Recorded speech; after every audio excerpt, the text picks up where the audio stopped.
বিএনপির যারা ভাবতেছেন যে ক্ষমতা এসে 16 বছরে ক্ষুধা মিটাবেন, তাদের জন্য এক বালতি সমবেদনা রইল। এইরকম প্রস্তুতি নিয়ে ক্ষমতা আসলে পাবলিক টাইনে নামায় দিবে। ভারত জানে 2026-এর চ্যালেঞ্জ মোকাবেলা করা বিএনপির পক্ষে সম্ভব না। আমার মতো মূর্খ মানুষ বুঝলে ভারত তো অনেক আগে থেকে যায় না আছে।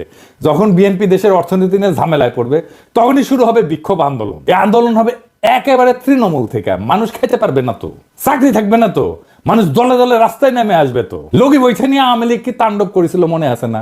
এখন যে পুলিশ আছে, পুলিশে পুরো তো হাসিনা।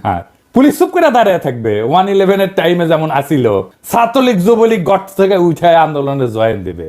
দিশেহারা বিএনপি তখন আওয়ামী লীগের সাথে আতত করে পলাবে, আর দেশে ফিরে আসবে সেই ভয়ঙ্কর ফ্যাসিবাদ, আবার সেই ভারতীয় আধিপত্যবাদ যা কায়রা নিছিল আমাদের জীবনের 16টা বছর। তারা আমাদের 25,000-এর মতো ছাত্র জনতাকে আহত করে চিরজীবনের জন্য পঙ্গু আর দৃষ্টিহীন করে দিচ্ছে।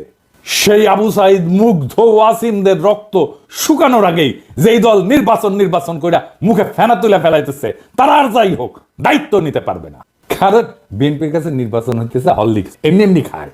16 আনাই উসুল। আমি তো এমনি এমনি খাই। আসল কথা হইলো, বিএনপি কে নির্বাচনের জন্য চিল্লাইতে বুদ্ধি দিচ্ছে তাদের নয়া বন্ধু ভারত। ভারত এই পুরা গেমের মাস্টার মাইন্ড। তারা বিএনপির কামলাদের দিয়া নির্বাচন বললে কান্নাকাটি করাবে, সামনে আওয়ামী লীগ রাজনীতির মাঠে উকি ঝুঁকি দিবে। যেই মায়ের 5ই আগস্টের পরে ইউনুস স্যারের দিকে তাকায় দিতে পারি নাই, সে পাওনা শোধ করে দিতে হবে। আর বিএনপিরে কইতেছি, ভারত আওয়ামী লীগের সাথে যে বাসর করতেছে, আপনারা কাবাব মে হাড্ডি, ওইখানে আপনাদের কোনো জায়গা নাই।